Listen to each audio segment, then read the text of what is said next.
prisão do ex-presidente Jair Bolsonaro no Brasil acaba de gerar uma reação direta e contundente em Washington. O advogado de Donald Trump, Martin DeLuca, veio a público com uma declaração clara: a ação contra Bolsonaro não foi apenas uma decisão judicial. Ela foi interpretada pelo governo americano como um insulto pessoal direto ao presidente dos Estados Unidos, sinalizando que a linha da diplomacia foi cruzada e que uma resposta séria está sendo preparada. A gente precisa ir direto ao que interessa, porque o que aconteceu em Brasília foi, ao que tudo indica, o erro de cálculo mais grave que o Supremo Tribunal Federal e o governo Lula poderiam ter cometido. Eles achavam que, ao prender o ex-presidente Bolsonaro, estariam dando o golpe final, a demonstração de força definitiva que encerraria a disputa política no Brasil. Mas o que eles fizeram, na verdade, foi acender o pavio de uma bomba muito maior, uma bomba geopolítica de consequências que a gente ainda nem consegue calcular. Vamos aos fatos. O presidente americano, Donald Trump, estava em uma coletiva de imprensa, cercado por repórteres, quando um deles deu a notícia: presidente, Jair Bolsonaro foi preso hoje no Brasil. A reação de Trump foi de um choque genuíno. A gente vê no vídeo que ele processa a informação, e a primeira palavra que sai da boca dele é: o quê? Ele claramente não estava esperando por aquilo. E depois ele completa: isso é lamentável. Essa pequena cena que rodou o mundo já seria, por si só, um desastre diplomático para o Brasil. O presidente da maior potência do mundo dizendo, ao vivo,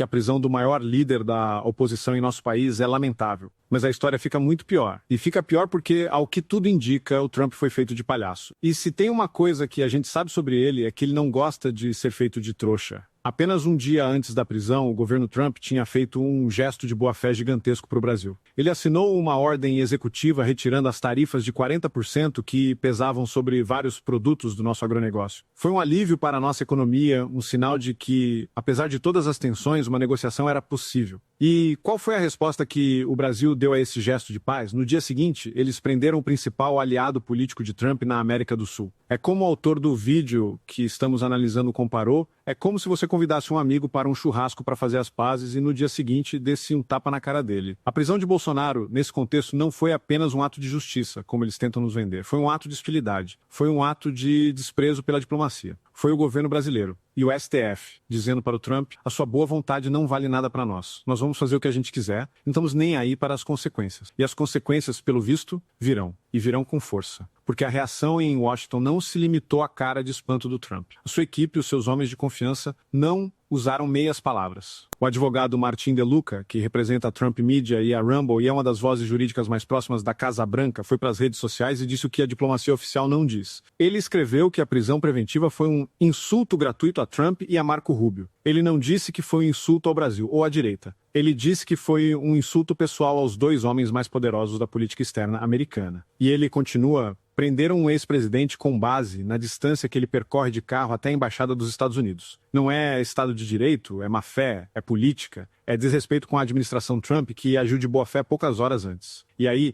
ele solta a frase que, para mim, é a mais importante e mais perigosa de todas: a linha foi cruzada. Quando um homem com a influência do Martin DeLuca diz que a linha foi cruzada, ele está sinalizando que o tempo da conversa acabou. Que agora a gente entrou em um novo território, o território da retaliação. E ele conclui dizendo que a lei no Brasil agora significa o que Alexandre de Moraes decide que significa em qualquer manhã. É a denúncia feita por uma fonte do alto escalão americano de que o Brasil não vive mais em um Estado de Direito. O Jason Miller, que é um conselheiro direto do Trump, foi ainda mais ácido. Ele basicamente tirou sarro de quem ainda acreditava na narrativa de que o Brasil era uma democracia, dizendo: para quem achou que a caça às bruxas era exagero, bom dia, aproveitem o café. É a validação vinda de dentro da Casa Branca de que o que está acontecendo aqui é, sim, uma perseguição política. A gente vê o reflexo dessa indignação até mesmo nas Forças Armadas aqui no Brasil. A gente sabe que a prisão de um ex-presidente, que também é capitão do Exército, caiu como uma bomba dentro dos quartéis. Militares da ativa e da reserva, segundo a imprensa, estão revoltados com o que eles veem como uma humilhação e como uma omissão do comando. A confiança na cúpula das Forças Armadas, que já estava abalada, parece ter sido completamente destruída. O sentimento, segundo relatos, é de que os generais abandonaram a tropa para proteger seus próprios interesses e privilégios. E essa quebra de confiança, essa revolta interna, é um fator de instabilidade que a gente não pode ignorar. O que o sistema em Brasília parece não ter entendido é que, ao prender o Bolsonaro, eles não mataram o bolsonarismo. Pelo contrário, eles o transformaram em um mártir. Eles deram a ele a imagem mais poderosa que um líder político pode ter, a do preso político, a da vítima de uma injustiça. E eles deram ao governo americano a justificativa moral que faltava para endurecer o jogo de uma vez por todas. A gente precisa lembrar da analogia do filme O Preço de um Resgate. personagem do Mel Gibson tenta negociar, tenta ser razoável, mas quando ele percebe que os sequestradores não têm palavra, que eles não respeitam nenhuma regra, o que ele faz? Ele parte para o ataque total. Ele coloca um prêmio pela cabeça dos bandidos. E é mais ou menos isso que, ao que tudo indica, o Trump está prestes a fazer. Ele tentou a negociação, ele ofereceu o alívio das tarifas. E como resposta, ele levou um tapa na cara. A partir de agora, a gente pode esperar que a postura dele seja a do Mel Gibson no final do filme. O que isso significa na prática? Significa que a gente pode esperar uma nova e muito mais dura rodada de sanções. Sanções que não vão mirar apenas os ministros, mas talvez seus familiares, suas empresas, como a gente já viu no caso da esposa do Moraes.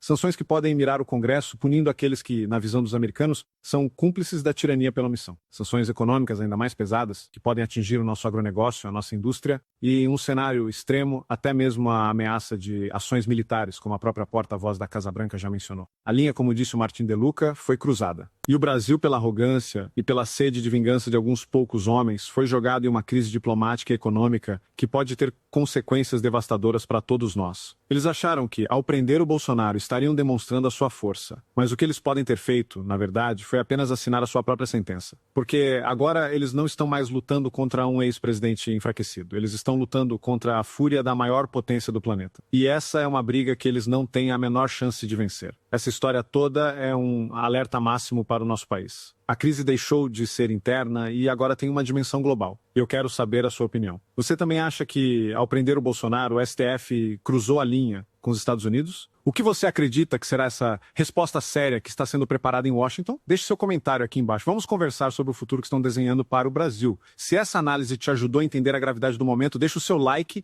e compartilhe este vídeo. O Brasil inteiro precisa saber da encruzilhada em que nos encontramos. E se você ainda não faz parte do Orgulho Soberano, agora é a hora. Inscreva-se no canal e ative o sininho, porque a gente não vai parar de acompanhar cada passo dessa crise. Um grande abraço!